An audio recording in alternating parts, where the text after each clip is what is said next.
Bismillah ar-Rahman ar-Rahim. Alhamdulillah. Alhamdulillah Rabbil Alameen. Wassalatu wassalamu ala Sayyidil Ashrafil Anbiya wal Mursaleen. Sayyidina Muhammad wa ala alihi wa ashabihi ajma'een. Amma ba'd.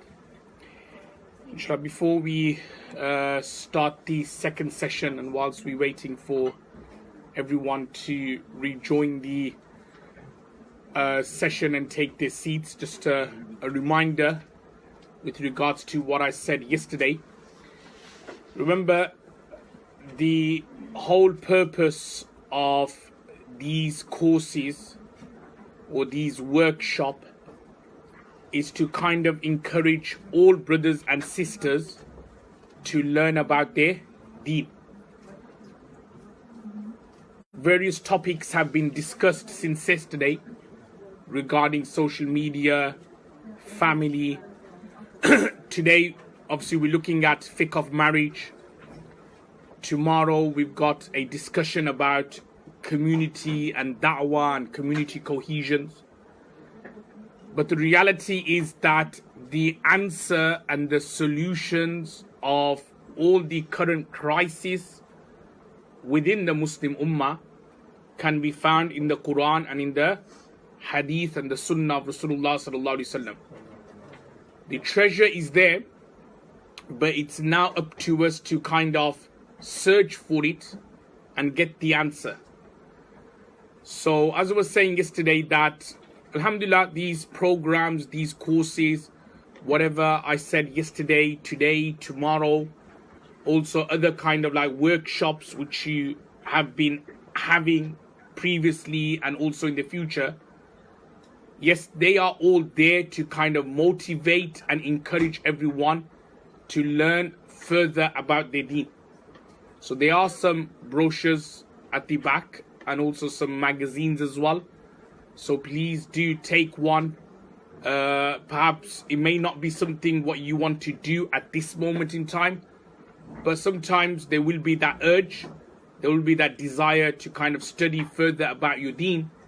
And then inshallah, you'll then know what to do in that particular situation. So inshallah, we pray to Allah subhanahu wa ta'ala that He gives us all istiqamat.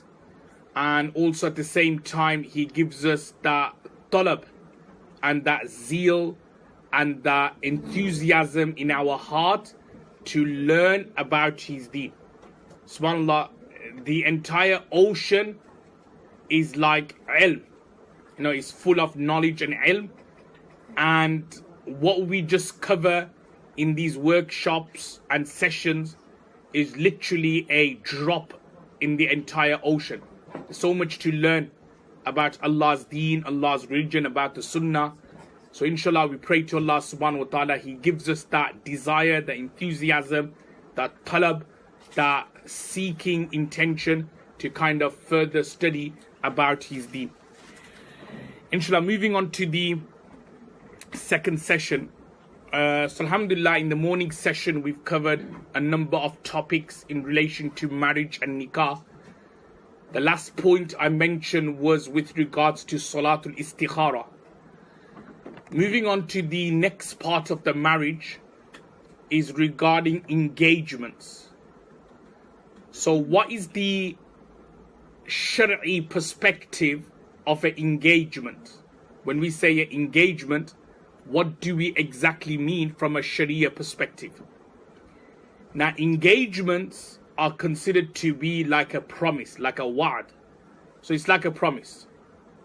So when we kind of announce that we are engaged, Shar'an, Islamically speaking, it's just we made a promise to that girl or to that girl's family, or the girl's family or the girl have made a promise that they intend to marry this particular individual.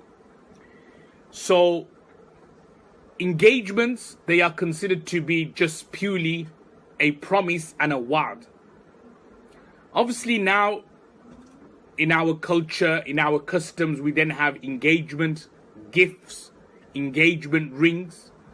So again, there's no like sunnah in having an engagement ring. There's no such thing as an engagement ring.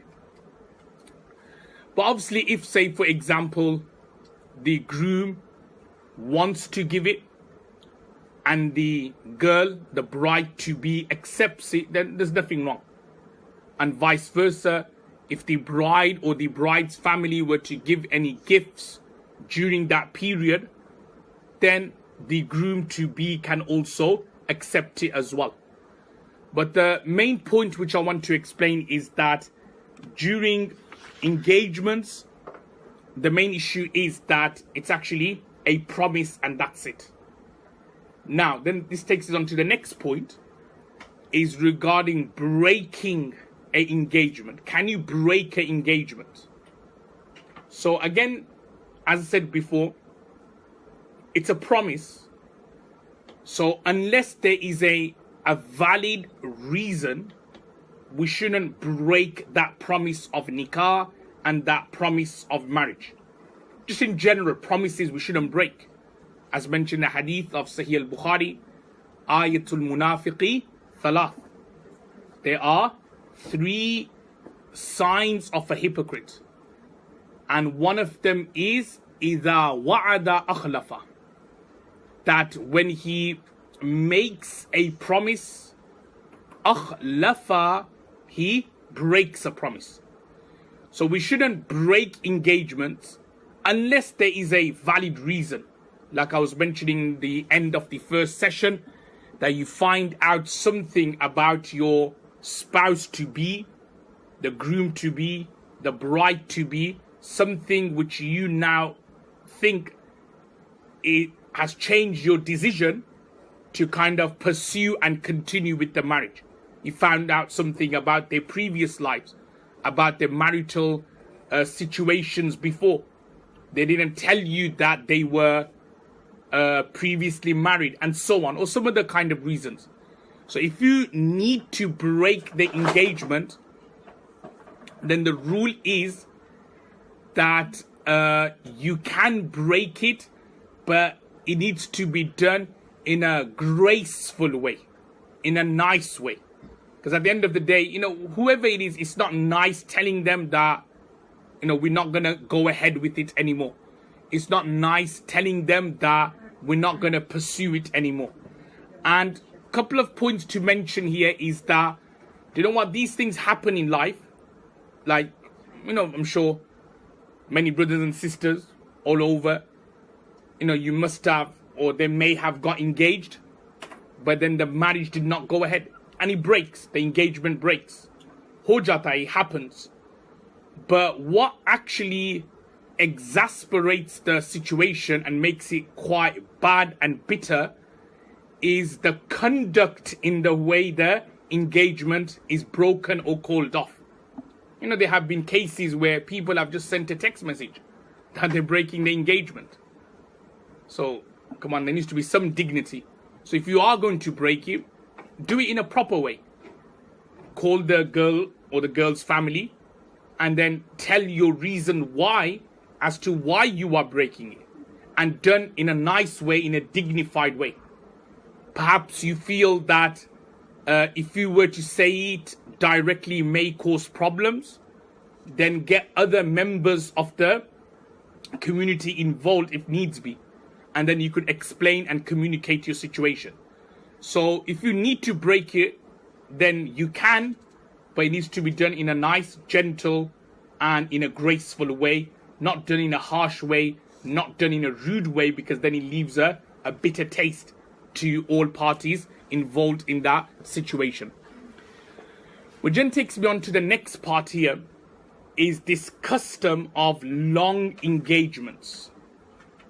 Long engagements. Now, you hear people, they have been engaged for many, many years. They got engaged 5 years ago and they're still engaged.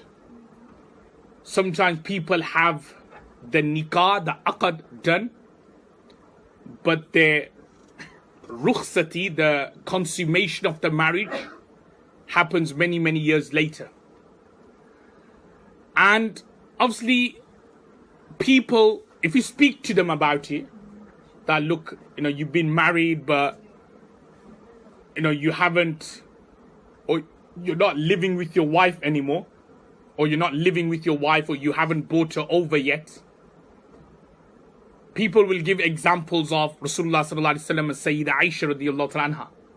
Because Prophet sallallahu alaihi wasallam got married to Sayyidah Aisha at the age of 6, and then consummation was done 3 years later. So people use that as an example. Now, what I want to say to all the brothers and sisters here is that, yes, that is the case, that period of engagement, well, actually it wasn't engagement, but the period of consummation of marriage was for 3 years. But there was a reason behind that. The reason was that, first and foremost, Prophet ﷺ wasn't financially equipped to actually bring Sayyidah Aisha radiyallahu ta'ala anha into his household. Because you could do the marriage, but you know the responsibilities of the nafaqah and the expenses only becomes wajib when the bride or your wife is then living with you. If she's not living with you at this moment in time, then you're not responsible for her nafaqah. So without going into too detail, but it's in the books of Seerah, that Prophet ﷺ wasn't financially ready or equipped to allow Sayyidah Aisha to come and live with him. It was when, after migration, when Prophet ﷺ settled financially, when Abu Bakr radiallahu ta'ala anhu suggested to Rasulullah ﷺ that this is the time to take my daughter, and then Rasulullah ﷺ then went ahead and consummated the marriage. But the point I'm trying to make first and foremost is that without any delay, the engagement shouldn't be delayed. All right. What you notice is that where you have long engagements, the chances of the nikah breaking, or the marriage not going ahead, I should say, increases. Because you know how people are nowadays, that first and foremost, when there's a promise made between the girl and the boy, the girl's family and the boy's family, sometimes things happen in the middle. Yeah, you know, like families, they may have some differences of opinions on how to go ahead with the marriage. And based on these small, trivial differences of opinions, because the marriage hasn't happened, because they are engaged, then you'll see that parents will be very quick and haste in calling off the marriage. They'll say, okay, if you're going to argue, then I'm not going to give my daughter. I'm not going to give my son. And they kind of break up the marriage. So what I want to say to everyone is that don't have long engagements. That's number one. And also number two is that as soon as the nikah is done, the aqd is done, then also at the same time, don't have a long delaying period between your wife coming and living and staying with you. Don't have a long period like that. Because during that period, even though she's technically your wife, and obviously you could speak to her openly, you could speak like a husband and wife would speak to each other open and so on, but because you're not living together, what I've noticed is that sometimes certain things are said, and because you're not living with her, it can be misinterpreted to be one thing or another. And because of that reason, marriages then also break up as well. So what I would recommend all brothers and sisters is that, firstly, don't have a long engagement period. And number two is the aqd ke baad, after the nikah aqd, then consummate the marriage. Like bring your wife, bring your wife to your house, or start living with your wife straight away. Few days here and there, but start living with your wife here and there. And I'm just going to mention a few things. There's this practice, obviously, where, and this is kind of very common as well, a lot of youngsters, due to either pressure from family or one reason or another, they'll get married. They'll go to Pakistan, they'll go to Bangladesh, they'll get married. But they are not in the situation to bring their wife over from Pakistan and from Bangladesh to UK to America. Because everybody knows that if you want to bring your wife over, especially in the UK, there's a lot of restrictions. There's restriction from the government, as we were just talking about now, like such as the wife needs to learn English, she needs to learn the national anthem, she needs to learn other things about UK and so on, like this and question which perhaps I probably won't know myself. You know, bearing in mind I was brought up in the UK, you know, certain historical facts about the UK, about the monarchy, about the Queen, as I said, national anthem as well. So all these things, they need to pass. And then not only that, there's also a lot of like financial kind of burden you have to show, as I'm sure all of you know. Only then they'll give or they'll grant a visa to your wife or to your spouse. So it could be the other way around as well. And only then you're allowed to kind of, bring her over or bring him over. What I want to say to, like a nasiha to everyone, is that those who are going down that route, nothing wrong, but what I would say is that just basically make sure that you're physically and financially, you're able to kind of go through this entire process. I know a lot of brothers, they got married and it's been 5 years, 6 years, and they aren't able to bring their wife over. They're not able to bring their husbands over. Now, obviously, I'm not saying they've done anything bad in between, but I'm just trying to like put that thought out there that 5, 6 years, they haven't brought their wives over. A man has desires, the whole purpose of marriage was to keep himself away from sins. فَإِنَّهُ أَغَدُّ لِلْبَصَرِ وَأَحْسَنُ لِلْفَرَجِ. Then, if he can't bring his wife over, then he may be tempted to then look at other women. He may be tempted to fulfill his desires in a different way. So what I would say is that it comes under the same topic as well. That ask yourself, don't just get married and that's it. Think about the long term as well.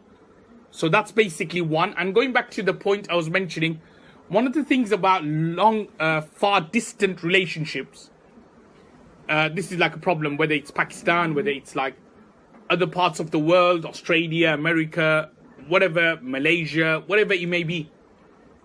One of the issues of far distant relationships is that a lot of things are done on WhatsApp, a lot of the discussions on Skype, on messages, on phone calls. We spoke about yesterday on the social media.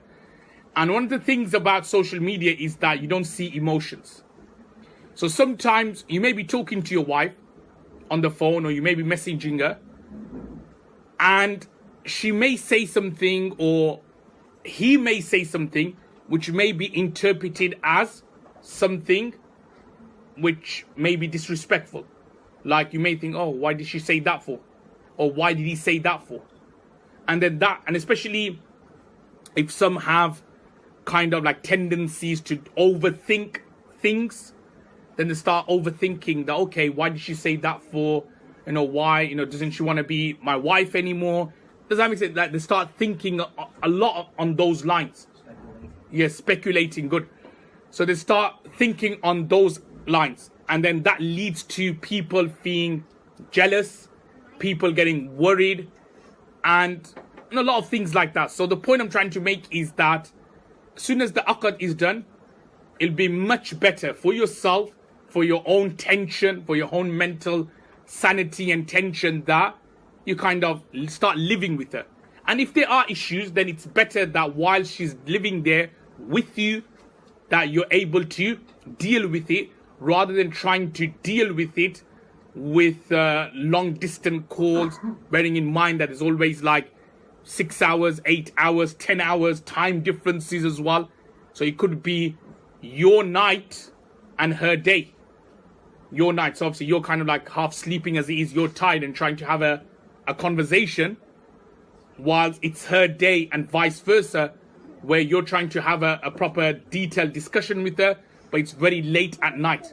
So I've noticed that those types of marriage, I'm not saying it ends bad or anything, because that's down to Allah. But I've noticed over time that such types of marriages, especially in the beginning years, it does suffer from this kind of like strain. It gets a bit strained here and there.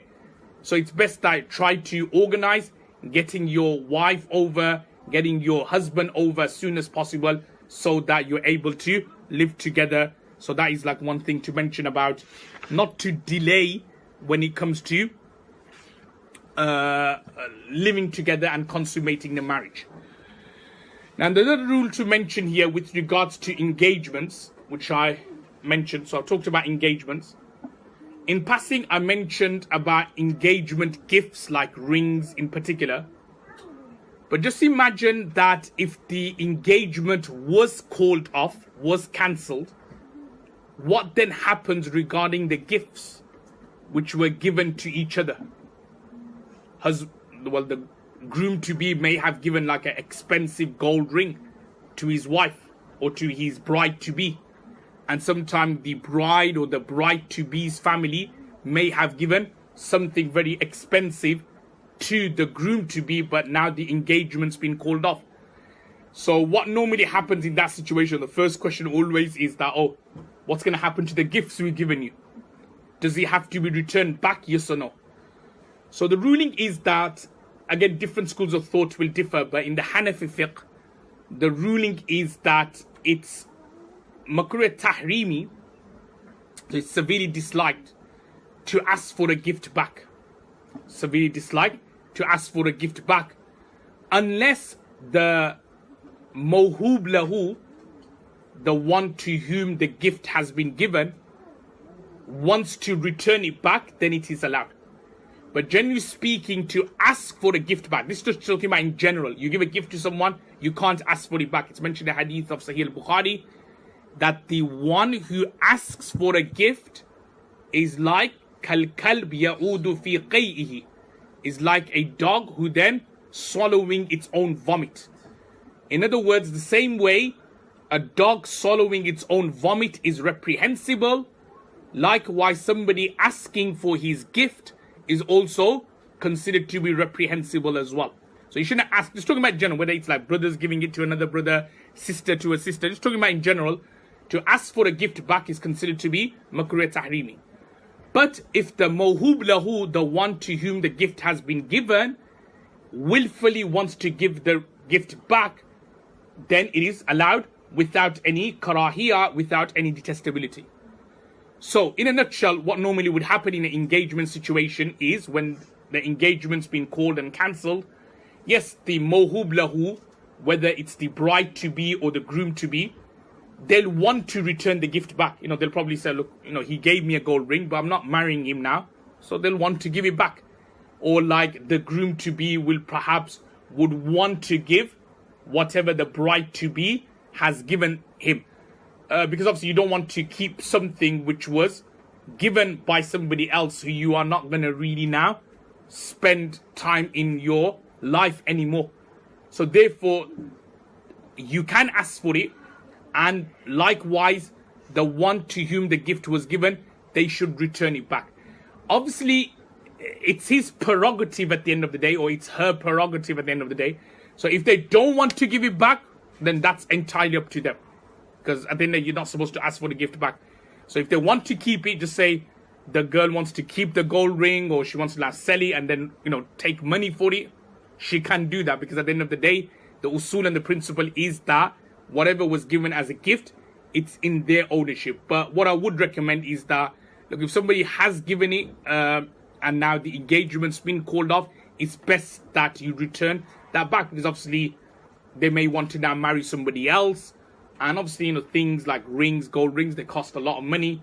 Expensive rings, they would cost a lot of money. So perhaps they may use that gift for somebody else. So in that situation, it's best that you kind of give the item back. So these are a few things to mention with regards to engagements, inshallah. Okay. Let's move on to one or two more pieces of information about marriage, different types of marriage, and also at the same time the actual contract itself. Another type of marriage which I want to discuss now is called nikah-e-misyar. Misyar. Now, some of you may have heard this term before, misyar, and this is becoming very, very popular amongst a lot of individuals. The purpose of nikah, already explained, is hunna libasul lakum wa antum libasul lahun. Is for the protection of sins, that's one. And number two, remember both are needed, by the way. And number two is tranquility and peace. When we talk about nikah, we're not just talking about protection of sins and that's it. That is one aspect. But also at the same time, the peace and tranquility is also needed and is also necessary as well. These two things make up marriage. Now, what is nikah-e-misyar for brothers and sisters who perhaps are new to these terms? As I was saying, nikah-e-misyar is becoming very popular. And the way it works is that a man or even a woman, they will just marry and they'll give up the rights of nafaqah and even sukna. So in other words, the rights of expenses and accommodation. So they're married, so they'll have the proper nikah, the proper marriage. There'll be two witnesses, there'll be the stipulation of the dowry. But what will happen is that it's like now and then they'll just meet for fulfillment of desires, and then they'll just go their separate way. The girl will live in her own house, the man will live in his own house, and I said, as and when they want to meet at a hotel or whatever, they'll just meet, have relations, and then just go their separate way. So we call this nikah-e-misyar. And there was actually an article on one of the newspapers in the UK a few years back, that this has now become very common amongst a lot of divorcees, women divorcees. Obviously, perhaps they may have had a bad experience from the first marriage, so they don't want to commit to a second marriage fully. So what they do is that they'll just marry and they'll just meet whenever, and that's it. So they're not committing to another marriage. So you call them nikah-e-misyar. As I said, it's becoming popular with divorcees and also with brothers and sisters who have a career, like meaning, they're very busy, like they're lawyers, they're doctors, they don't have time for families, which again, that's another issue to the reason why you have a lot of marital breakup as well. Sometimes career pressure also has a problem as well. A lot of the brothers and sisters who are, say, lawyers or definitely doctors or doctors at hospitals, they work very, very odd hours, shifts. Sometimes the husband working during the day, the wife sleeping during that time, and in the night the husband sleeping, the wife's working, and that has strains in marriages. So what sometimes a lot of sisters and brothers do is that they don't want a full commitment, they want a partial commitment. So they get married, they fulfill their desires, but then they give up the nafaqah and sukna. So as you can see that this marriage is slowly becoming popular, and to tell the truth, I won't be surprised in the next few years it'll become, unfortunately, very, very popular. Because it's like I told you at the beginning, one of the reasons why people downgrade marriage is they don't want to get into certain rights and responsibilities. So sometimes I won't be surprised people just to make certain, say, family members, their parents happy, they'll say, oh, I'll just get married. They'll do a nikah-e-misyar. So it's like, acha, humne kar liya hai nikah, but the real meaning of nikah is not being found. So anyway, what is the Islamic rule of such marriages of nikah-e-misyar? So obviously in terms of its legal side, hukum side, then the marriage will be allowed. Yeah, the marriage is correct because the conditions of marriage, the offer and acceptance, the dowry stipulated, you have two witnesses, the nikah will be done. If it's done in front of the imam, the nikah will be done. But is it something which is advisable The answer is no. Because as I was saying, that there are two purposes of nikah. One is, yes, to protect you from sins, but also at the same time, it's the peace and tranquility. And that is not achieved in a nikah misyar. So yes, it will be allowed in terms of protecting you from sins, but it's not something which should be encouraged. Why? Because the true meaning of nikah, to give that meaning of mawadda, contentment and peace and tranquility and sukoon, that is not being found in this particular situation. So that is called nikah misyar. Also, other types of marriage to mention here: secret marriages. Secret marriages. Now, secret marriages is which happens in terms of a husband or a man marrying a second wife. So secret marriages. Now, obviously, without going into too detail, a man is allowed to have 4 wives on the condition that he's able to be just and fair with every single one of them. And the Quran says that if you are not going to be fair and just, fawahidatan, then just suffice on one. So this kind of like notion, especially with a lot of non-Muslims, they have this that women have to marry 4 wives. It's not have to. It's on the basis that if you do justice, and if you can't do justice, then just marry the one. That's what the Quran and the Sharia says. Again, I don't want to go into too detail about polygamy, but as I was saying, that a secret marriage or a second marriage or a secret marriage is where a husband, he may, without the knowledge of the first wife, may get married a second time.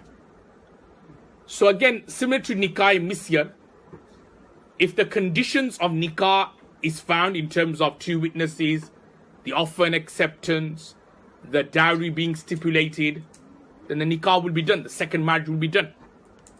As long as there are 2 witnesses there. If there are no witnesses, then obviously that's not going to be allowed, because that will be like adultery.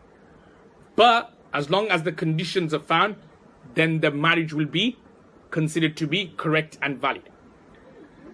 Now, what's happening in the UK now is that they're making, I'm not sure about here in this country, but I think Brother Javid was saying something on the lines that what they're doing in the UK now is that before you didn't have to register marriages. You could have just done the nikah and that would be fine.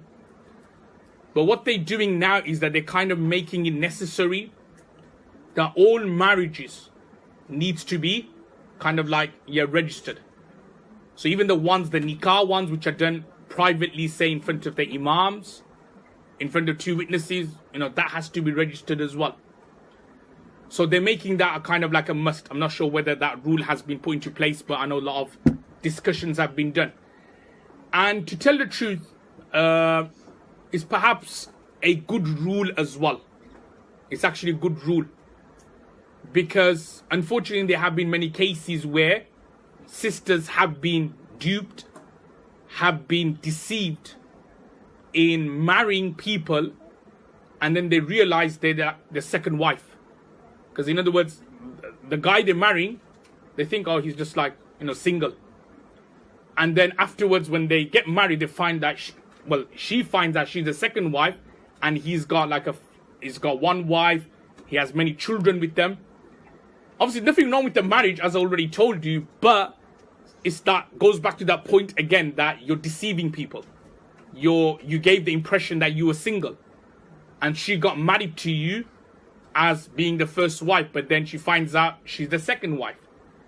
So because of that reason, a lot of sisters have been duped, have been deceived in getting married and realizing afterwards they're like the second wife, or the promises the husband's made that I'm going to be with you always. Or sometimes like it happens where he may be open about it and he may say, okay, do you know what? I'm marrying you, you're my second wife, and I'm going to divorce my first wife. They'll make all these promises.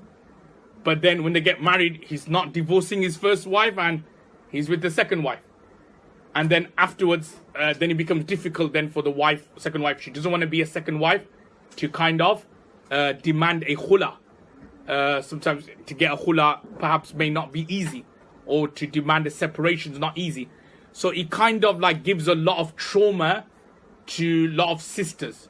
Okay, and moving on from that is very, very important for both actually, but more so for men, is that not to deceive people when it comes to marriages, even for women as well, but also specifically for men.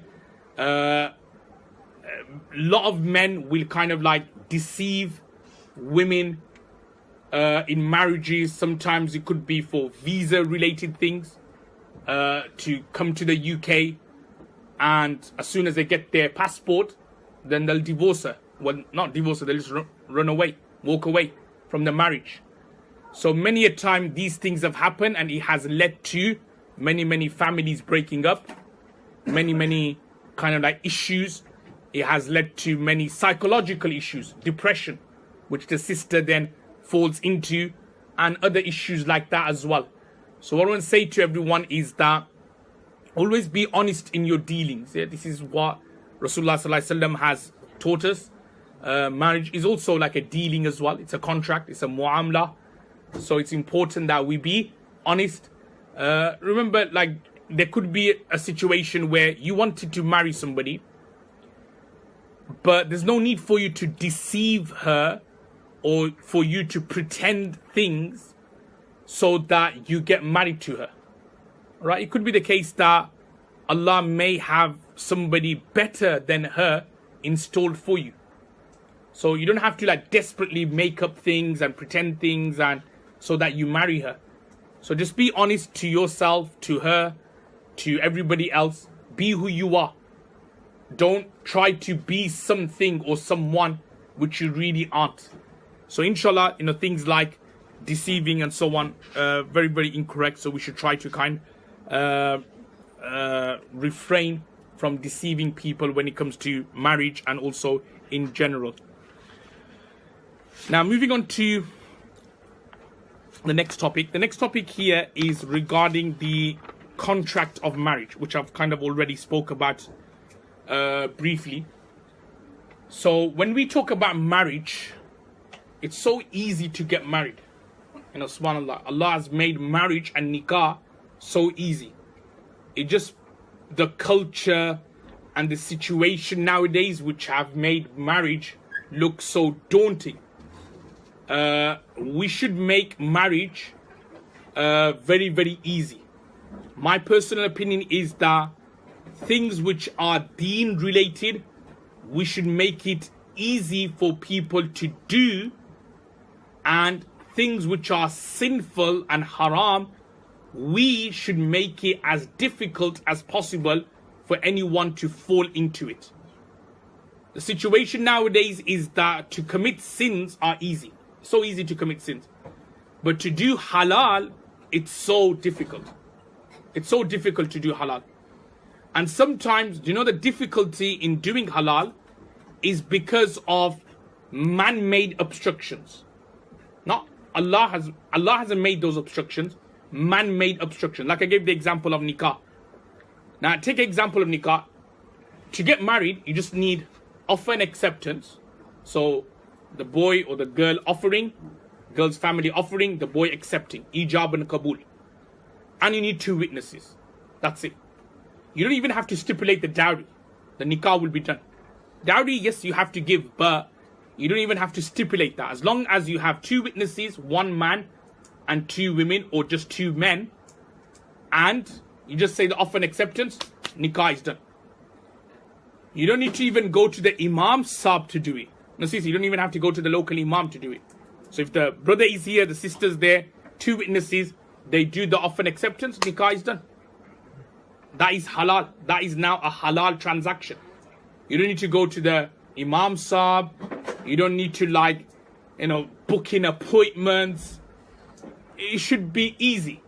Yep. But the sad reality is, as I was just saying, that to do haram, yeah, it's easy. But to do something lawful as nikah, it's so difficult. And many of these difficulties, not because of Allah, because many people think, and this is a misconception and an incorrect misconception people have, is that many think that these boundaries have been placed by Allah. They haven't. It's just man-made boundaries, man-made obstacles. I gave the example about like committing zina.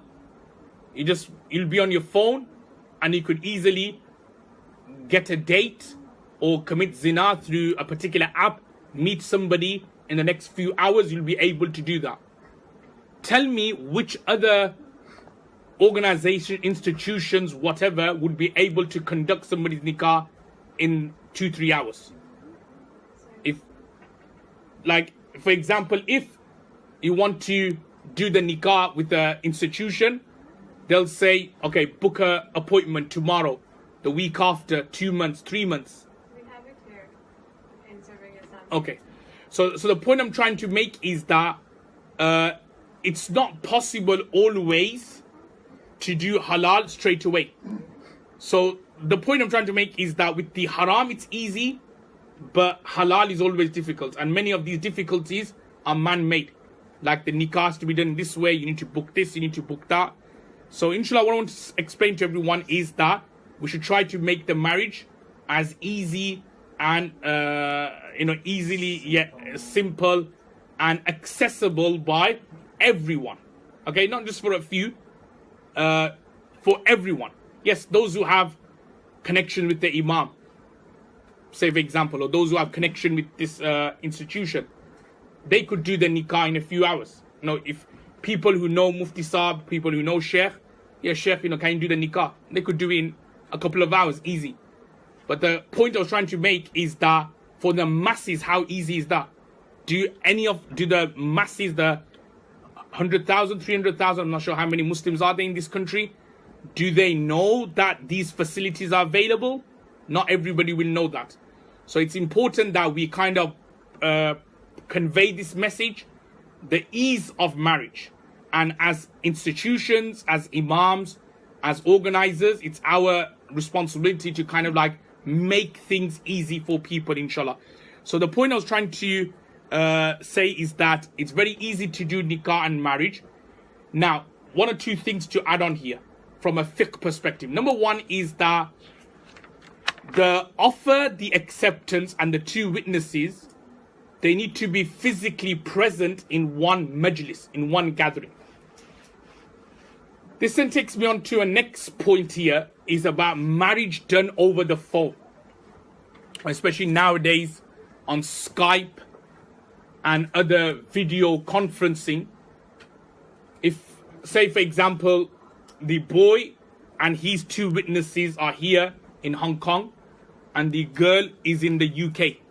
And they could see each other. They've got all the camera, they've got the Skype on, they've got FaceTime on. They could see everything what's happening, and they could hear clearly the offer and acceptance from both parties. Would their marriage be done or not? So the masla, the ruling is no.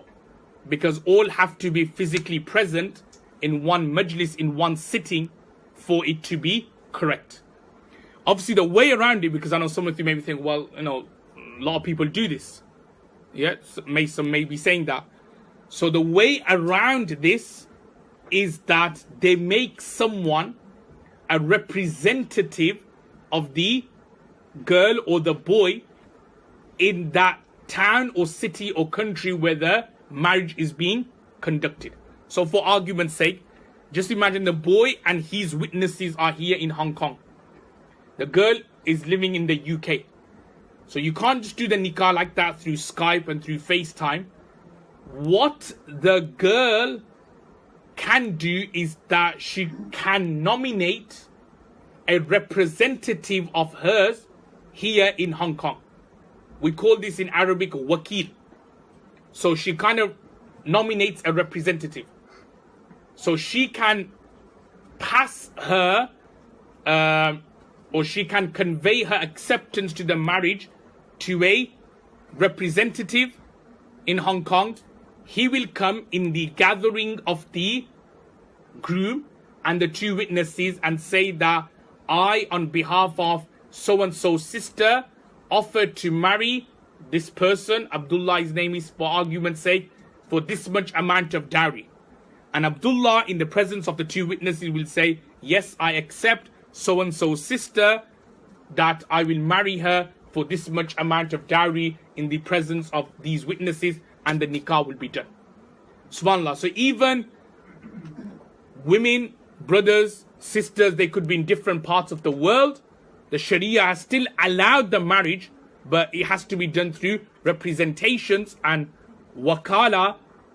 But going back to the same point again, the ease of doing nikah. And that's how it was. You know, if you look at the Sahaba time, very easy. Even many cases of Abdurrahman bin Auf radiyallahu ta'ala an, as I'm sure you're aware of the hadith of Bukhari Muslim, he didn't even tell Rasulullah sallallahu alaihi wasallam I'm getting married. It was afterwards when Rasulullah sallallahu alaihi wasallam found wa'atharu sufra, some yellowness like a mendi color on his face, on his body, that Prophet sallallahu alaihi wasallam asked, oh, you know, what's happened? Where did that color come from? So then he explained, oh, I got married. And then Prophet sallallahu alaihi wasallam, you know, said, MashaAllah, barakallahu lak, awlim walau bishatin, that you should perform the walima even though it's with a sheep. So what I want to say to everyone is that many occasions Sahabas got married, they didn't even tell Rasulullah sallallahu alaihi wasallam. But now, like, the point I'm trying to make is now, can you see that if you wanted to get married, yes, it's good you make announcements, but can you see that bureaucracy where, oh, you have to go and ask everyone, tell everyone, by the time you give invites, around 2-3 months have already gone, and you know, the cost involved and these things, and it kind of adds up. Hence, this is one of the reasons why, due to these man-made obstacles, nikah is constantly thought of to be something less important, and unfortunately fulfilling haram is considered to be much easier. And going back to this dilemma brothers and sisters sometimes face, halal and haram, yeah? Remember, brothers and sisters, this is all satanic. This is all satanic deceptions. يَعِدُكُمُ الْفَقْرَ وَيَأْمُرُكُمْ بِالْفَحْشَةِ. Allah says in the Quran that shaitan constantly promises you of poverty and he commands you of indecency. I think I may have given this example yesterday, or it may have been perhaps in another lecture I may have done previously, that when it comes to sins, shaitan never ever will tell you that you're wasting money.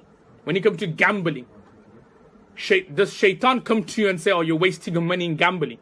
I don't think so he ever does that. He actually encourages you to waste more money.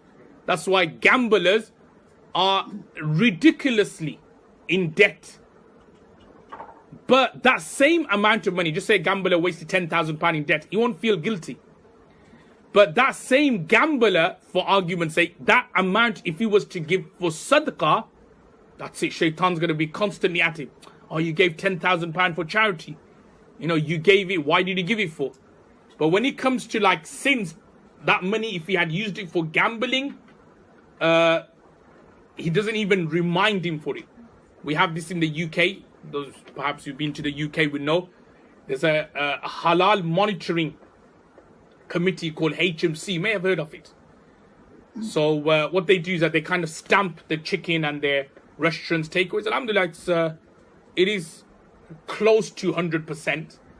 Nothing can be 100% halal. Because only Allah knows best the reality. But if you want something to be very, very close to 100%, then this HMC is, because from the plant, from the slaughterhouses all the way to the shop, it's all monitored. The stickers monitor every aspect of their the slaughtering. So from the slaughterhouses, then it goes to the shops, and then from there to the chip shops or to the takeaways, everything's monitored. So if you're going to get anything close to 100%, then perhaps HMC is. But obviously, it's a service they offer. So because of that reason, their chickens and their takeaways, not their takeaways, but takeaways registered by them, is slightly expensive. Yeah, obviously, you know, it's a service and it's not free to kind of monitor everything. So they charge a bit extra. But those places which are non-HMC, then their chicken, their meat, everything is very cheap. So I always get this complaint. People ask, oh, HMC, they charge extra. They always charge, people always complain. So the point I'm trying to make is that, can you see, even when it comes to eating halal, shaitan is still making you complain that, oh, I have to pay extra. I have to pay extra, 10 pence or something. I have to pay an extra pound. But when it comes to eating haram, shaitan never says to you, oh, you wasted money today. So the point I'm trying to make is that when it comes to doing halal, shaitan always reminds you of wasting money. But when it comes to sins, he always kind of never reminds you of anything. So this is all satanic, to tell the truth. So we should try to never fall for that trap, yeah, and always try to do things which are halal and so on. But as organizations and imams and so on, it's important that we kind of make things easy and facilitate things for people, inshallah. Now this thing takes me on to the next point here regarding the dowry. Okay, so dowry. Now the dowry in Arabic is called mahar. So it's called mahar. And the dowry is that amount which a man or a husband, the groom, gives to the bride at the time of marriage. It doesn't have to be exactly given at the time of marriage. It can be given later on as well. So according to Imam Abu Hanifa, other schools of thought may differ. According to Imam Abu Hanifa, he's of the opinion that the minimum amount of dowry is 1 ounce of silver. It's approximately 1 ounce of silver, which is equivalent to 12 to 15 pounds sterling. So which will be approximately 120, 150 Hong Kong dollars. So very cheap. That's the minimum dowry. That's the minimum. Obviously, there's no limit for maximum, but minimum is 120 to 150 Hong Kong dollars. Again, the reason I'm stipulating these points just to tell you how easy it is to get married. So this notion, as people say at the beginning, oh, it's difficult to get married, finance, they use that as excuse. SubhanAllah, Rasulullah Sallallahu Alaihi Wasallam said 10 dirhams or 1 ounce of silver, 12 pounds, 15 pounds, that's like what we normally eat when we go out for a meal. That is actually the minimum amount of dowry, inshallah. So that's the minimum, but obviously it is advisable that we give something known as Mahr Fatimi. Mahr Fatimi. And Mahr Fatimi is that mahar which Sayyidina Ali radiyallahu ta'ala anhu gave to Hazrat Fatima at the time of marriage and nikah. We call that Mahr Fatimi. And that is approximately 50 ounces of silver. 50 troy ounces of silver, which equals to approximately, in terms of British sterling, that is 636 pounds. But it constantly fluctuates because of price of silver and gold. So approximately 630 pounds. Sometimes it gets around 500, sometimes it gets 600. So that is the amount of the Mahr Fatimi. So 630 will be around 6.5 Hong Kong dollars, 1,000 Hong Kong dollars, isn't it? Yeah, so that's considered to be like the sunnah amount to give when it comes to the dowry and the mahar. Moving along to the next part here. Announcing the nikah. Now, even though I quoted the hadith of Abdurrahman bin Auf radiyallahu anhu earlier about he didn't inform Rasulullah sallallahu alaihi wasallam, but it is good, however, that's just like a one-off occasion. But it is good, however, to kind of announce that you're getting married and you're kind of like planning to get married. And the reason why it is good to get married it's good to announce, is so that the local community are aware that this sister who you are with now, she is your wife and not a girlfriend, not a partner, but she is actually your wife. Because if you don't make announcements, then, and you're just walking around on the street with a sister, with a woman, people obviously will say, and Rasulullah sallallahu alaihi wasallam has said, ittaqu mawadi'a tuham, save yourselves from places of suspicion and slander. People shouldn't slander, but at the same time, you shouldn't give people the opportunity to slander you. So if you haven't made any announcements that you're getting married and you're just walking on the street with a sister, what people are going to think? They think, okay, who is this particular woman who this individual is walking with? So it's important that you make the announcement. And it's also good as well that you conduct the nikah, the actual aqd. Obviously, walima and these things, we'll come back to that in a second. But it's also good that you conduct the nikah in the masjid as well. You know, the of an acceptance, the ijab and qabul, it's mustahab to perform that in the masjid. As mentioned in the hadith of Sunan al-Tirmidhi, Rasulullah sallallahu alaihi wasallam has said, "A'linu hadha nikah, a'linu hadha nikah, waj'aluhu fil masajid." A'linu hadha nikah, waj'aluhu fil masajid. Which means that publicize this nikah, this marriage. A'linu, publicize, announce, inform. Waj'aluhu fil masajid, and hold it and initiate it in the masajids. That's why the scholars have said that it is mustahab to perform the nikah on a Friday after Jummah. After Jummah on a Friday. Why? Because everyone's there on Friday. Also, Friday is a very blessed day as well. The best of the days of the week is Yawmul Jumu'ah. So, because of that sacredness, and also at the same time after Jummah, there'll be a lot of people there. The local community will be there. So it's good that you kind of conduct the marriage there. But if, say, for example, if somebody did not conduct the marriage in the masjid and they did it somewhere like here in this in the community hall, or like a wedding hall, as it tends to be the case in most marriages, then that's also allowed as well. It's mustahab that it is done in the masjid, but it's also important that you do it in front of a large group of people. That's also important as well.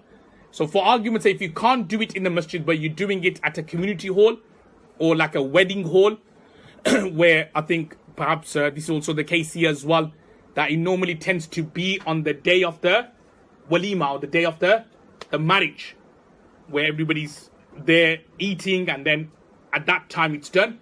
So that is good as well, because the important condition is you need to make everyone aware. So where you have the large majma, the large gathering, whether it's in the masjid on a Friday, whether it's in a wedding hall, then inshallah both will be considered to be correct and sahih as well. Which then takes me on to 2 points to mention here. That is feeding people at the time of nikah, and number 2 is walima.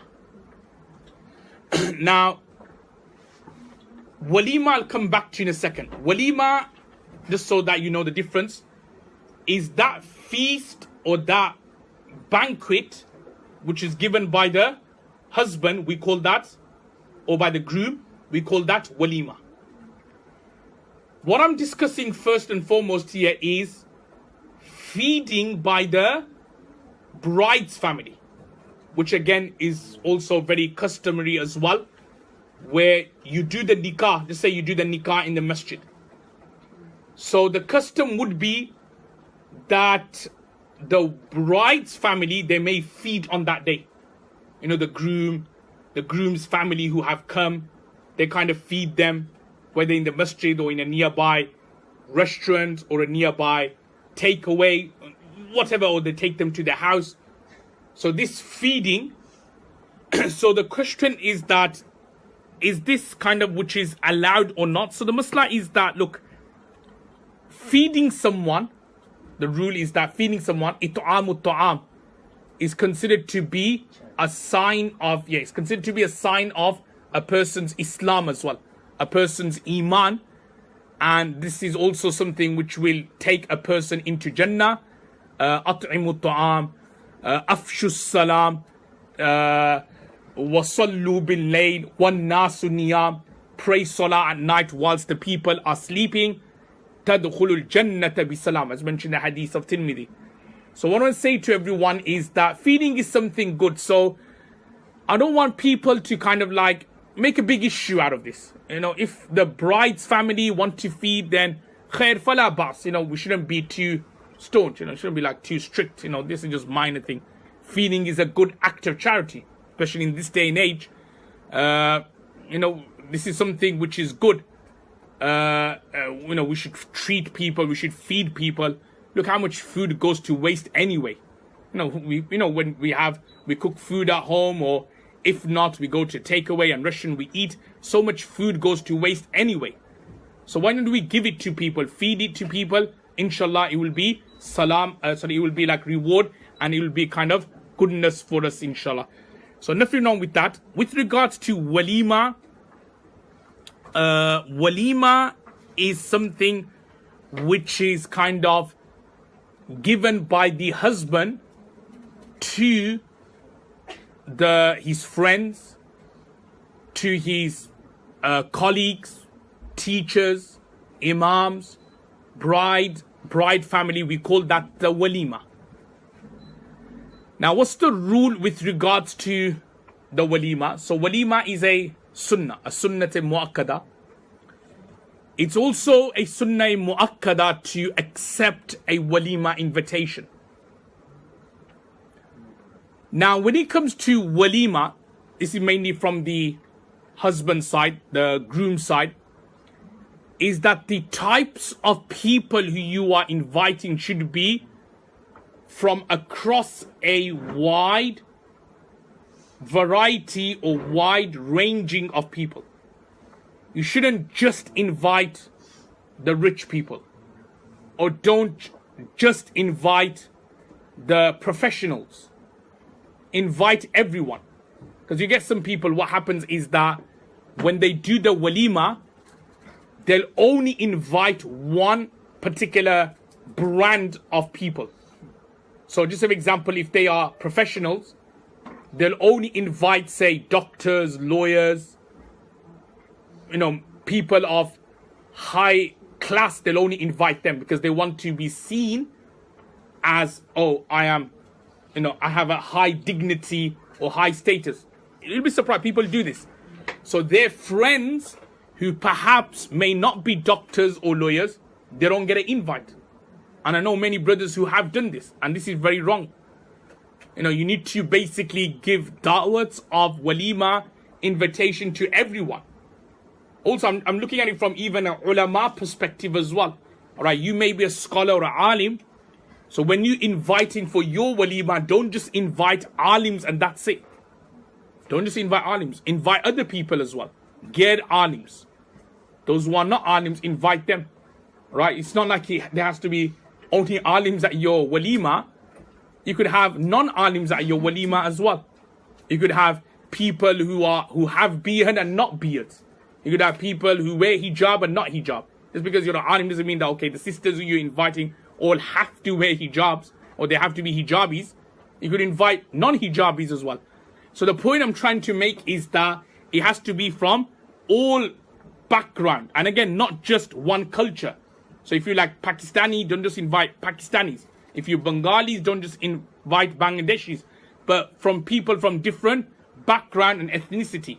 This is, subhanAllah, the sunnah of Rasulullah sallallahu alaihi wasallam, what he encouraged when it came to the walima. And obviously, one or two things to add on here regarding the walima is sometimes people ask that, is there a set number of people we should invite for walima? Is there something in the Sharia that we could only invite, say, 200 people and that's it, or 500 people and that's it, or not more. So the ruling is that no, walima number is based on how much you are able to afford. It's a sunnah to give, but it's based on your financial ability. If you can only afford to feed 100 people, then for you the sunnah is walima should be of 100 people. If Allah has given you ni'mah and blessings of wealth, and you are able to afford to provide walima for 500 people, then you have 500 as your number. So inshallah, do that number which is considered to be according to your ability. Yeah. So there isn't a set number. There's the hadith of Sahih Muslim that when Prophet ﷺ married Sayyidah Zainab bint Jahsh radiyallahu anha, his walima of her consisted of 300 people. There were 300 people, and in another narration of Sahih Muslim of Abu Hurairah radiyallahu an, it says that the entire Medina Munawwara were invited to Rasulullah sallallahu alaihi wasallam's walima. But then there were other walimas Prophet sallallahu alaihi wasallam performed where it was very simple. So it just depended. So if you are able to afford, then by all means, because it's a ni'mah, it's a sunnah, it's a blessing. But if you aren't able to afford, then you shouldn't go into unnecessary debts to provide the walima. And remember, the main thing of the walima is, the food aspect. So other things such as other entertainments and so on. Now, if it's, say, for example, you invite, say, a nasheed group. Fair enough, that would be allowed. Because there's hadiths that for nikah and marriage, the young girls of the Ansar, they used to beat on the duf. Yep. So that's okay. If you're going to have nasheed singers to come, as long as they're not using musical instruments, they come and they recite a bit of poetry, and that's fine. Alhamdulillah, you have the sunnah being fulfilled. But other types of entertainment like singers, dancers, to have those types of people at the walima, then that is against the Sharia. So what you are permitted is, as I already told you, nasheed. You tell someone to come and perform a nasheed. You pay him perhaps, or even if he doesn't want to take a payment, but he does the nasheed, then alhamdulillah, that's something which is good. But to add something else onto this, one thing we should realize when it comes to marriage and walima, or just the entire marriage, is that we should try to be as hospitable, happy, and also at the same time not be too strict, as long as it is within the boundaries of the Sharia. You'll be surprised regarding how many people I've dealt with when it comes to walima. And for some reason, during walima time, everybody just happens to be all religious for some reason. Yeah, for other things they're never religious, but for walima, everybody just be religious. So sometimes there's a situation which happened many years ago where there was a walima, and if you're gonna conduct a walima in a hall, everybody's gonna be sitting on tables and eating. Yeah, sitting on the chair, tables, knife, fork, you eat. Imam once came and he started complaining, said, no, we need to do it on the sunnah, it needs to be on the floor and so on. So things like that where, okay, yes, I know you should sit on the floor and eat, but sometimes you have to be practical as well. Yeah, sometimes you have to be practical. So things like that, to raise petty issues during wrong moments is not right. That's not, in other words, to be awkward. That's what the issue is, isn't it? To be awkward, to kind of raise unnecessary objections. That is not the teaching of the Sharia. That's you being arrogant, you being petty, and you trying to put people down on somebody else's happy day. So the key thing is, if everybody could listen carefully, please. The key thing is that during the time of walima, just ease off a bit. Like obviously as a groom, as a bride, obviously you're gonna be happy, but what I'm saying is mainly for the people who are linked with the bride and the groom, in terms of parents, in terms of brothers, in terms of the sisters, that you need to just relax a bit, ease off a bit. Don't have to be too strict. It doesn't have to be just chill, relax. It's somebody else's happy day as well. Even to the extent that, this is my opinion, I say this a lot in class as well, this is my opinion, that if as an imam you have been invited to a walima to kind of conduct the marriage, obviously it should be done in the masjid, but just imagine you can't do it there, it's being done in the hall in front of everyone. So you've been invited. As an imam, you should not take center stage of that person's walima. What I mean by that is, you get some imams, somebody else's walima, somebody else's happy day, but they like to take the center stage. So they'll start giving a lecture on that day. They'll start with a lecture, obviously they'll say a few words, but few words perhaps linguistically means few words. They'll start giving a bayan lecture for 10 minutes, 20 minutes, 30 minutes about the fazails of nikah. They'll probably do a mini Fiqh of Marriage course there and there. So, and the purpose and the reason why they do this, some may argue and say, no, they're doing it for the ilm and, they want, no, they're just doing just for this, for the riyah, just they want to be on the stage, they want to have the pictures done as well with the bride and the groom. They want to be the center of attraction. So what I want to say to all imams, or I know a lot of brothers and sisters will be watching on Facebook as well from UK and other parts of the world, is that don't take center stage. It's somebody else's happy day.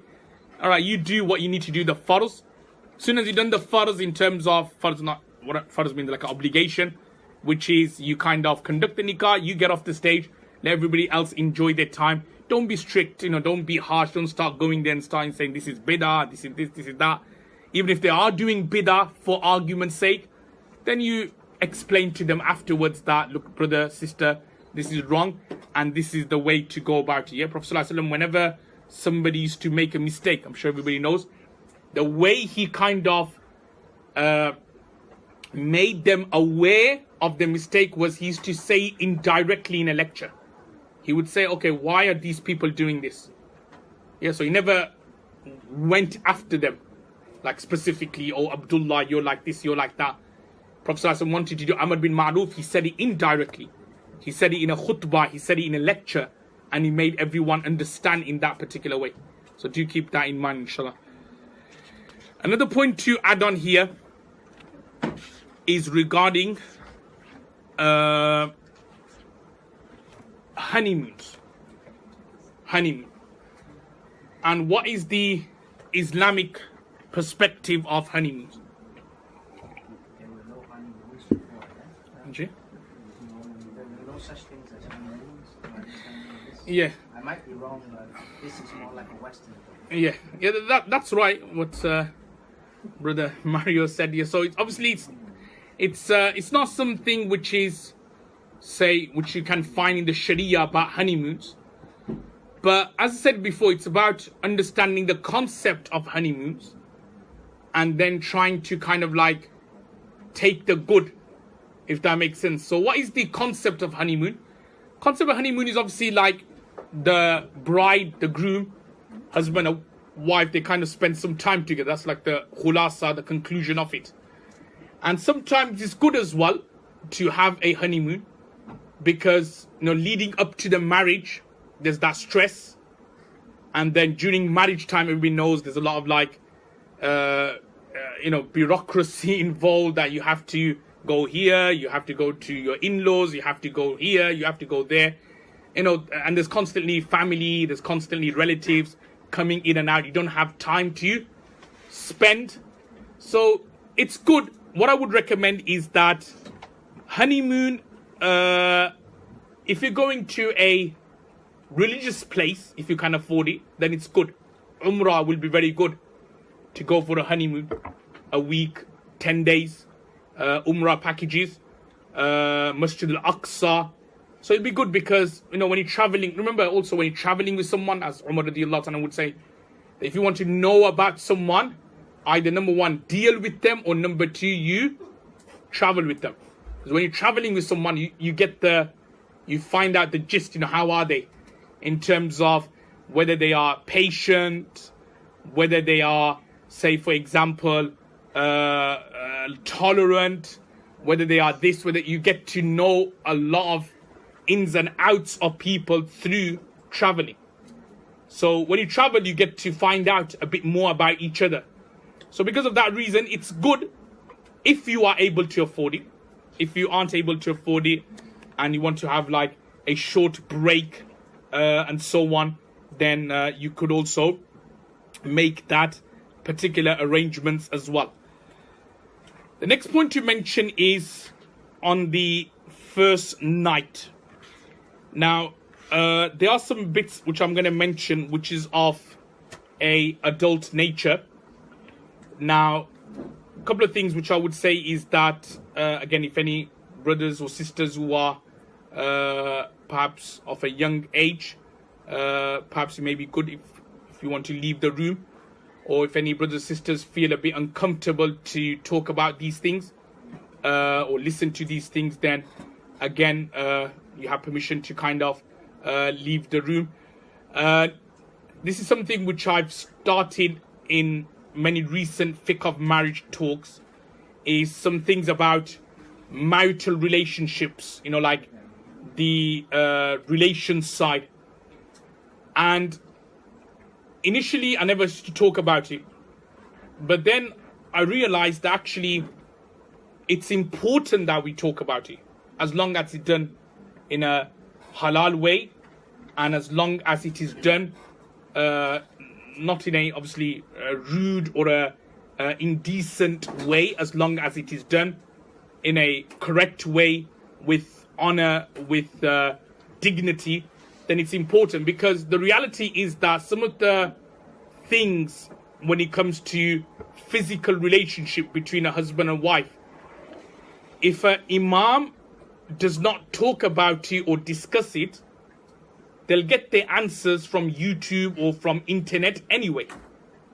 And everybody knows what is on YouTube or internet is not halal in terms of, as Brother Javed mentioned, I think you had a program recently about pornography, didn't you? So they'll learn it through that particular way. All right, we could brush it under the carpet and say, that's the reality. If we're not going to educate, okay, if we're just going to educate youngsters up to marriage, the other aspects of marriage, where they're going to get the information from? So they'll get the information from the incorrect and indecent sources. And remember, indecent sources, incorrect sources are not the correct or the legitimate way in the Sharia. So I do hope that everybody understands my perspective or our perspective, why there is a need to kind of discuss these issues. So what I would just recommend is, again, if some sisters or brothers find it a bit uncomfortable and so on, then I said you can leave the room and then inshallah we'll discuss one or 2 points, not obviously too many things, just 1 or 2 points. Now, on the first night, a question which I always get asked is it necessary to have relations on the first night? The answer is no. Okay, so it's not a sunnah, it's not necessary to have relations on the first night. Relations is when you're ready. When you're ready, when your wife is ready, and there's no time limit of that in the Sharia. It could be a week, month, it could be many, many weeks. When they are ready, then that's when it will happen. So first and foremost, there isn't a rule, a legal rule, a Shari'i rule that there has to be physical relations on the first night of marriage, or sometimes there's this kind of misconception that it has to be within the first 3 days of the marriage. Nothing like that. It's when the husband and wife are ready. That's the first thing. Now, what should you do? How should you behave on that first night? Because remember, for many brothers and sisters, this will be the first time they would be alone with a woman. They'll be alone with a person from the opposite gender. So for the sister, first time she's going to be alone with a man, and vice versa. So you need to understand that. So as a man, as a brother, first and foremost, don't be like, you need to, again, ease off, that point which I always talk about. Ease off. Don't be too dominating. Don't be too demanding. Don't be too talkative. You just have to assess the situation. Likewise with the sister as well. Assess the situation. Obviously, over time, you'll begin to talk and you'll open up and you'll begin to find out about each other's, each other's hobbies or activities, what they like, don't like, each other's pet hates, and so on. But perhaps to get all that information out on the first night perhaps would not be appropriate. And to understand that wedding night, or it probably must have been a very long day because they probably woke up very early, probably nervous, and so on. Then the nikah happened, the walima, it's a long day, it's a hectic day. Then they're kind of meeting for the first night. Just like adrenaline is kind of like keeping them awake. So you don't have to go into detailed conversations and spend the whole night talking. You can if you want to, but the point is that don't demand too much. You need to understand that everyone's going to be tired and so on. Okay, so just go with the flow. The next point to mention is that it is considered to be a sunnah, not necessarily but a sunnah, to kind of pray 2 rakats, what we call salatul shukr. It's a sunnah to pray 2 rakats salatul shukr. Yeah, shukr. Shukr basically means thankfulness, like being grateful. So in other words, you pray 2 rakat salah and you thank Allah subhanahu wa ta'ala that He has enabled you to get married. The sister should also do the same as well. If she is obviously praying, that 2 rakat salah, thanking Allah subhanahu wa ta'ala. And again, you may think of it to be minor or trivial, but look around your society and so many brothers and sisters who aren't married. They've been looking for many, many years and they can't get married. So look, Allah has given you the opportunity to get married.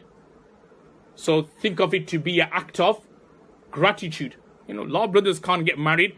A lot of sisters are unable to find someone. So Allah has found someone for you.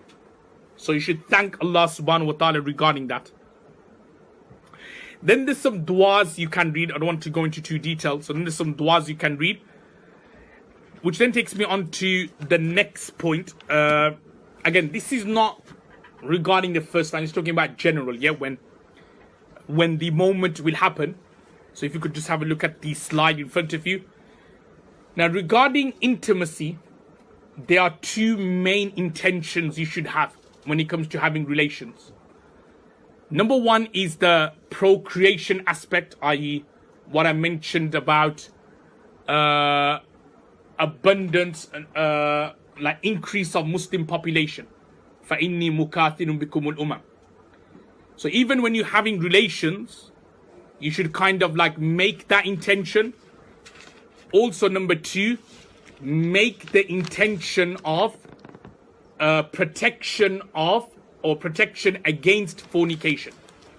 Okay, remember everyone, innamal a'malu binniyat. I'm sure everybody's aware of that hadith.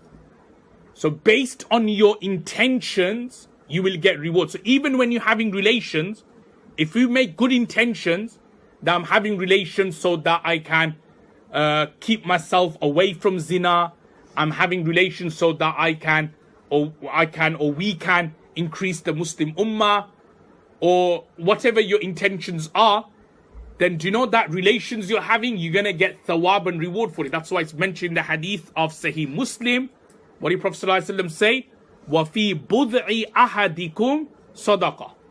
That in the private parts of any one of you, there is sadaqah, there's charity. When you have relations, you get reward, you get sadaqah, charity. So Sahabas asked that, O Prophet of Allah, in having relations, we have reward.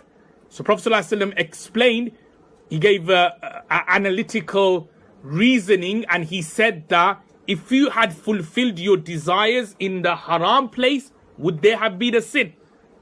So the answer is yes. So likewise, when you fulfill your desires in the lawful and in the halal places, there would be reward, there would be thawab. So what I want to say to everyone is that fulfilling desires, if it's done with good intention, is actually considered to be an act of reward. Yes, so look, can you see? It's not something, this is one of the reasons why I wanted to speak about this topic, that a lot of people have this stigma that was something private, you shouldn't really talk about here. No, if it's done within, I said, boundaries, it's actually an act of reward. But a lot of people don't know it's an act of reward. That's the shocking thing about it. If you make good intentions, even when having relations, it's actually an act of reward. Yeah, but you just need to make the good intentions regarding it. So these are some points to mention. In terms of etiquettes regarding relations, okay, we'll come back to one or two of slides which I missed. I'll come back to you in a second. Regarding foreplay. So again, this is also considered to be a sunnah as well. Again, many of us would think that, okay, how can that even be a sunnah? It is. Remember, the beauty of our deen is every single aspect, even regarding relations, Prophet ﷺ has given us advice about. And even this as well regarding foreplay, Prophet ﷺ has also mentioned this to be an adab and a etiquette. As you can see from the hadith there, which can be found in Imam Ghazali's Ihya al-Ulum and also in Imam Daylami's Musnad al-Firdaus, that Rasulullah ﷺ has said, none of you should come to his wife like an animal. In other words, don't just like have relation with her straight away. No, you need to kind of prepare her for the relations. Obviously, there's a lot of preparations you can do, like obviously before, in terms of cleanliness. Everybody knows, like cutting nails, removing unwanted hair, perfume, fragrance. Sometimes couples ask regarding dressing up and so on. So all these things are all lawful and halal. Yeah, remember, your intention should be with the intention to protect yourself from zina. Now, if, say, for example, the husband is such that he likes his wife to be dressed in a particular way for relations, or vice versa, then there's nothing wrong in demanding that, because if that is the way he will get satisfied, then that is the way it should be, rather than I should say, him then looking at an unlawful woman who's dressed in that particular way. Him then going onto the internet and Google and seeing videos of women dressed in that particular way. So the point I'm trying to make here is that, preparation wise before, in terms of both, it's not just the wife, by the way, it's the other way around as well. There may be certain standards which perhaps the wife may expect from her husband. So whatever it is, but it's about, look, the key thing is that it's about the satisfaction. That's the element. Yeah. Why do you want, okay, let me give you this point. Like, do we want this in society where husbands and wives are partially being satisfied and the other 50%, they are getting satisfied through pornography, through videos, through gazing at other genders? Is that the way we want it? The answer is no. I don't think there's anyone we want it. This is the problem which we have in society of why fahisha and indecency is so widespread and so kind of widespread. Yeah, because what should happen, and this is why Prophet ﷺ, the Sharia, have given us guidelines regarding that, is your wife or your spouse should be the one who you should go to for fulfillment of your 100% satisfaction and pleasure. Any other ways of satisfaction, whether it's through masturbation or any other things, again, I don't have time to go over everything, but But I'm sure you said you did a course recently, so I think some of the points I'm sure the Sheikh has probably spoken about as well. But any other form of satisfaction is considered to be unlawful, yeah? The only way is through your wives. So that's why certain, certain things such as fragrance and cleanliness are also important as well. And as mentioned in this hadith here, that not to have relations with your wife straight away, but rather kissing her, speaking to her even in an erotic way. Words mean like speaking to her in an erotic way. That is permissible. Yeah, there's nothing wrong in speaking in an erotic way with your wife or with the husband, with the spouses. There's nothing wrong. Okay, you can't speak in an erotic way to, again, mahram, but to your own wife, to the husband, then these things are considered to be, because this is all part and parcel of the husband and wife relationship, isn't it?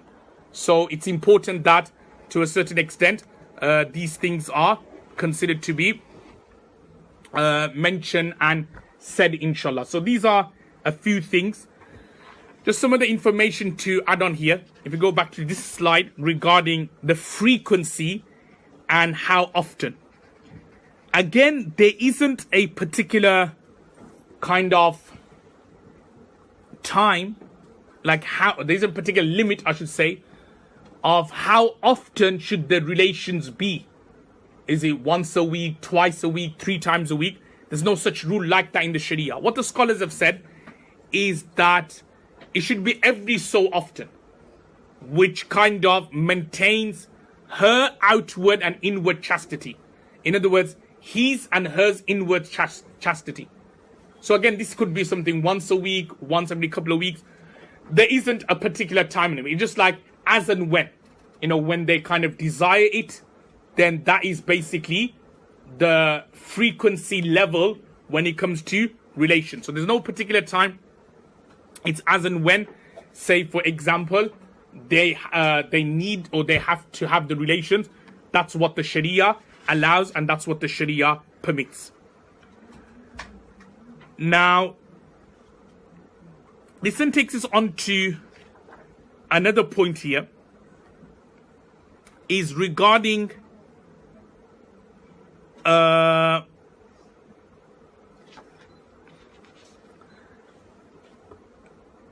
main thing about relations is the only relations which are allowed in the Sharia is relations via the front private parts.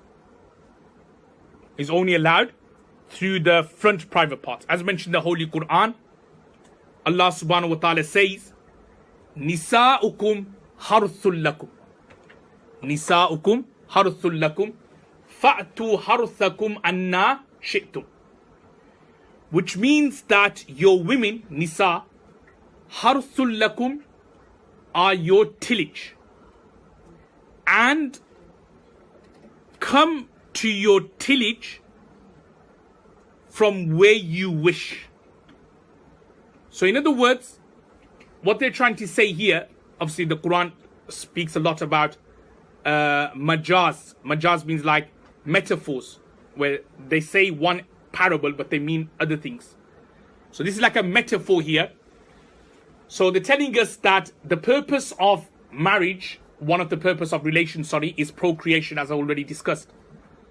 So the only avenue you can use for procreation is the front private parts.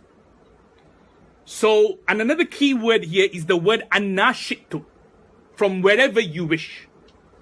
So what is that telling us is that in terms of positions, again, sometimes people ask this question, what kind of positions are we allowed to have relations in?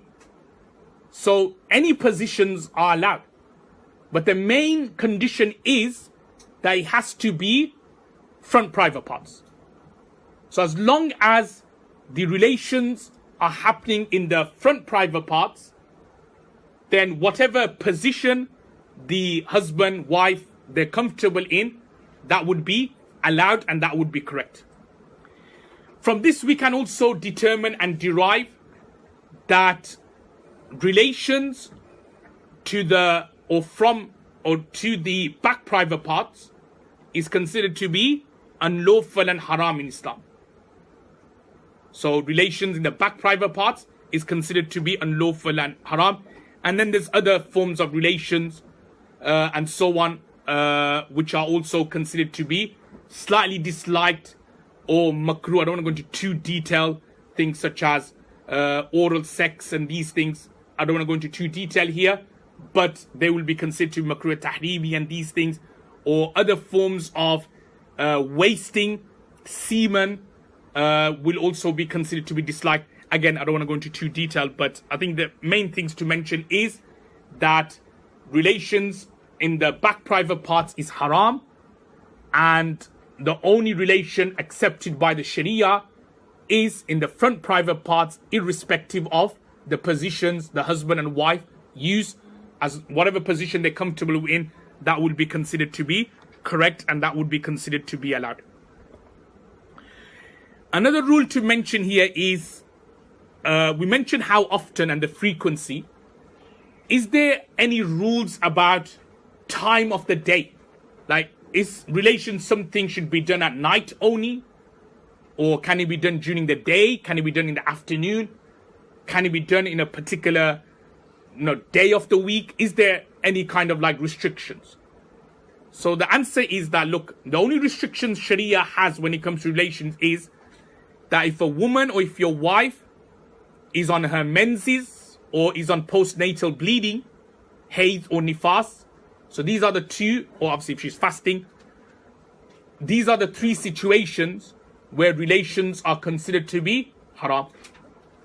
Besides that, other times relations are lawful. So some regarding, as I said, people have this understanding, I'm not sure whether it's where they get the understanding from, that relations can only be done at night. Why perhaps they think that is the Sharia says that relations should be done in a way that it's concealed. Yeah, like people shouldn't know about relation. People should not know that you're having relations. So the best time to kind of like do this is at night time when people aren't aware. So that's why perhaps they kind of do that. But this is not a requirement in the Sharia. So if, say, for example, during the day they were to have relations, that's allowed. But the conditions for relations you need to understand is that it needs to be done, obviously, privately. So obviously, if there's no one there during the day, you can have relations. If people are there, children are there, obviously logic and obviously haya and modesty and the Sharia says in that situation, relations would not be correct and would not be allowed. And another ruling here, this is more got to do with the fiqh of tahara, which is, again, another common question, is if one has to, or if one wants to have relations again, does he or she need to perform ghusl? Do they need to perform ghusl? Like, do they need to do a fresh ghusl? The answer is no. It is preferable, but the answer is no. So even if they were to perform wudu and were to have relations again, that would be allowed. Even if they didn't do that, but just wash their private parts and then were to have relations, that would be allowed. Even if they even didn't wash their private parts and they had relations again a second time, then that is also allowed and correct as well. Can you see again the ease of the Sharia, not putting any obstacles there, allowing a man, husband, wife, however many times they want relations, to the point obviously they are now satisfied. The Sharia has allowed that and the Sharia has permitted that. So these are, alhamdulillah, some points with regards to the first night and relations of the husband and wife. I'll just pause for a couple of minutes. Anybody has any question before we move on to the next topic about rights of husbands and wife, inshallah. Household chores is also another non-financial right. Also, this is important as well, that not to be away from your wife for too long a period. Yep, especially like what I spoke about earlier about engagements and the issues of being away. So as I told you there, I don't want to re-explain that point again. But even though you've done the nikah, try to consummate the marriage. Try to start living with your wife. Don't have this elongated period where things could happen, disputes can happen, You may say certain things on the phone or on a message, on an email, and then your wife takes it the wrong way or vice versa. And then this also brings on to the next point regarding punishment and beatings. Now, there were one or two points mentioned in the hadith about wala yadrib al-wajh, don't strike your face, and then the first hadith I quoted, there was that mention of striking but without bruising. Now, this then leads to a point that does the Sharia, does it allow the husbands to beat their wives up? Yeah, does it allow that? Because this is what the hadith kind of indicates to, and also the Quranic verse as well. So the answer is no. The Sharia doesn't allow the striking of your wife. And actually sometimes vice versa as well. You know, I've dealt with cases where sometimes the wife has also hit the husband as well. Okay, like, you know, she's thrown things at him. Yeah, like vases and cups and all these kind of things as well. So it's a two-way thing. You know, normally when we look at hitting or abuse, we normally look at it, the husband's doing it to the wife. Yeah, and most cases will be like that. But believe me, I've also dealt with issues where wives have also done the same thing as well to their husbands. Yeah, obviously the husband or no one will admit it, but there's also been those cases as well. So it's a two-way thing. Now, the Sharia doesn't allow any form of what? Abuse, physical, whether it's to the wife or wife to the husband, the Sharia doesn't allow that.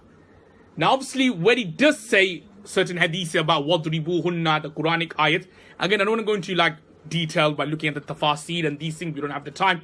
But what he means by striking there is not striking in terms of causing pain or injury or wounds, but striking in terms of tarbiyah. Tarbiyah. Like, for example, sometimes you may have a pen and you may kind of like strike someone like that, you know, just to gain their attention. So likewise, when it does say wadribuhunna, and the hadith is quite clear, غَيْرَ مُبَرِّحٍ, it quite clearly says that don't cause any wound or any kind of hurt. Don't cause any kind of grief or any kind of anguish. So in other words, when we look at striking, we don't mean striking in terms of physical and leaving marks or anything like that. But what it means by striking is in terms of tapping them, or as mentioned in some tafasir, of striking them with a miswak or with a pen or something like that, just to gain their attention or just to kind of make them aware of a slight mistake of theirs or any mistakes of shortcomings which perhaps you are not entirely happy or pleased with. So things such as punishment, beating, the Sharia doesn't allow. And besides that, there's other kind of like rights which I've already mentioned, which then takes us on to this next point regarding in-laws. In-laws. Now, when it comes to the rights of in-laws, a common question which is asked is how often a wife can visit her in-laws. How often can a wife visit, how often can a wife visit your in-laws? In other words, her parents. How often? So now, if we look at the books of fiqh, but I don't want everyone to act upon this opinion, because remember, books of fiqh, especially when it comes to these issues about muamlat, were done according to their time. So it's not necessarily we have to act upon it. I'm just going to quote to you one or two opinions that it's mentioned in the books of fiqh that once a week. So in other words, if the parents are unable to visit, then she can go and visit once a week. Yes, she can go and visit once a week. So this is mentioned in the books of fiqh. And also it says that for other mahram relatives, so if it's your parents, the wife can visit them once a week. Yeah, it says here that with or without the husband's consent. So that's her right, that she can visit parents once a week. And with other mahrams, like the wife's brothers or sisters or uncles or aunties, then once a year. Then once a year. So this is what is mentioned in the books of fiqh. Other schools of thought may vary, but this is what is mentioned in the Hanafi fiqh. So once every 7 days for parents, and for other than parents, once a year. Now, as I said before, that sometimes, the rights which are mentioned, obviously it kind of changes or it kind of evolves over time. So now, when it comes to you and your wife,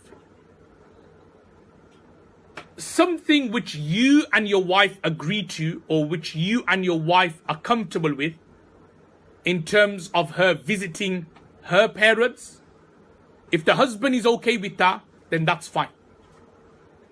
So like, say for example, and again, this will kind of differ couple by couple. So for example, if there is a couple where the wife's mother or father live literally next door or live in the same apartment, then the husband doesn't mind in that situation that if she visits them every single day or twice a day, 3 times a day, there's nothing wrong, because they just live next door, they live in the next room. So what's the haraj, what's the difficulty? There may be some situations where the wife's parents are from Pakistan, from Bangladesh. And obviously, if you want to act upon the opinions once a week, how are you going to arrange that once a week? So in that situation, that will be according to what the husband and wife, according to their financial situation, according to their customs, what they can do. So that perhaps if that means once every few months, once every 6 months, once every year, and she's okay with that, then that's fine. What I want to say to everyone is that, when it comes to rights, I think the key point which I want to mention is, when it comes to rights, a lot of people, what they do is that they kind of like go into the books of fiqh, which, don't get me wrong, I'm not trying to disregard the books of fiqh, but when it comes to these issues of secondary issues, it should be more based on your situations, according to what you are comfortable with, what your finance dictates. Because look, if you're going to go exactly according to books of fiqh, black and white, then how does it then work if your wife is from Pakistan? You can't let her visit every weekend. So how is that going to be possible? So you have to go according to the situation. But then at the same time, if your wife's parents literally are living next door, then you can't say to them, oh, you need to visit them once a week. That's silly, because they just live next door.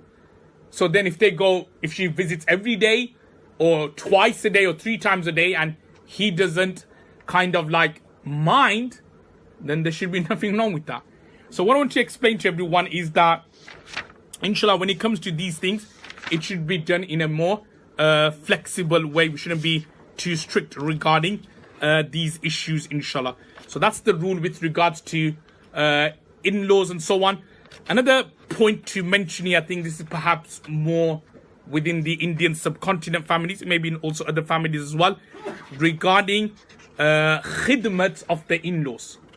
Like, does the wife need to serve her mother-in-law, her father-in-law? So again, shar'an, from a Sharia perspective, the answer is no, because she should kind of look after her husband, and that's important, obedience to the husband. But at the same time, what I would say to both, actually, not just the wife, but also to the husband as well, that's important that you look after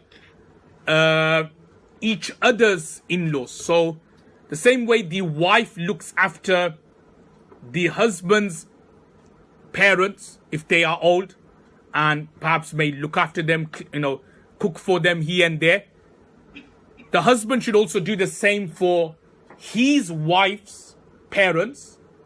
In particular, if his wife's parents are old, if they are frail, so they don't have anyone, so the wife's parents need, say, someone to take them to the hospital, and the husband's got a car and he's able to do that, then the husband should do that as well. I feel that when it comes to in-laws, this is where a lot of people just look at it from the sister's perspective.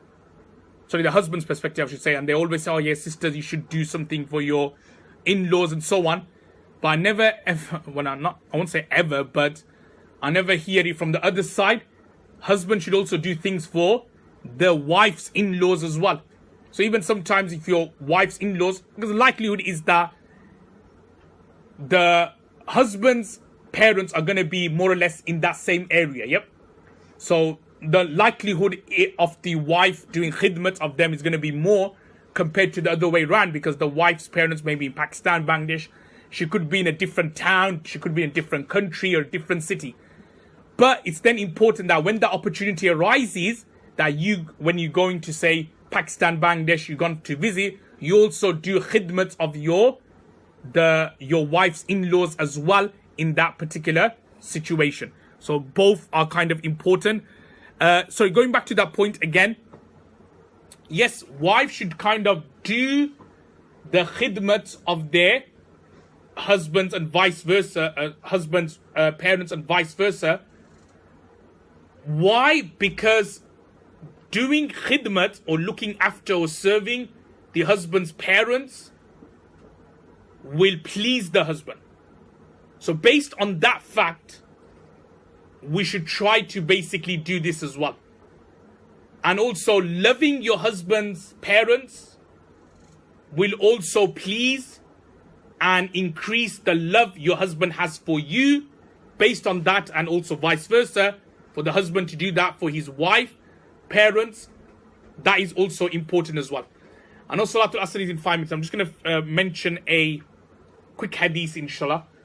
The quick hadith which I wanted to mention is regarding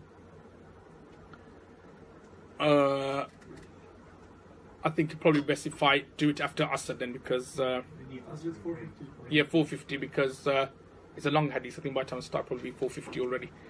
So inshallah, I think if we just come back after Asr for 15-20 minutes, and then inshallah there's one point, and then the sisters took a question about the sunnah method of marriage, wasn't it? The nikah nama and so on, then that'll be more or less it, inshallah. Then I'll take question and answers. Okay. Jazakallah khair.